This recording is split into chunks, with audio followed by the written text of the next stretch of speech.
Good morning, good morning, good morning guys. Welcome po to my reels. Ayan na po yung ating alagang baboy guys. Ayan po. Kumakain na po siya ngayon guys. Ayan. Mahaba po ang kanyang mga katawan at saka matangkad po yan guys. Ang lahi po nito ay large white. Ayan.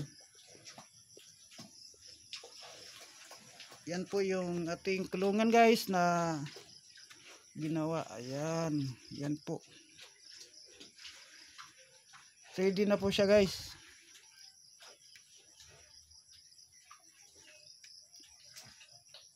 Ayan po guys. Ito po yung ating ginawang kulungan. Bali panginahin po yan guys. Ayan.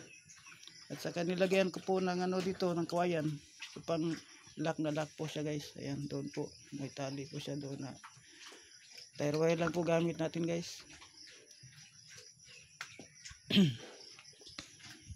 Ayan po guys. Dahil wala pa po kasi tayong budget guys. Kaya ito muna ginawa natin guys. Kasi kulang pa po tayo sa budget. Ayan. Malapad po yan guys. Kabilaan. Ayan. Pwede po lagyan pa dito ng isa pang baboy at sa kabila po. Kasya lang po dito yung mga bihik natin guys. Paikot-ikot po yan guys.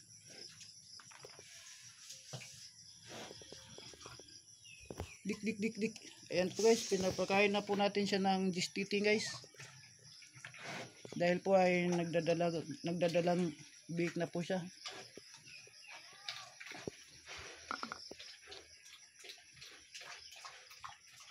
Ayan na po yun guys.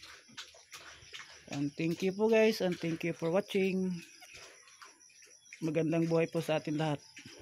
God bless you po.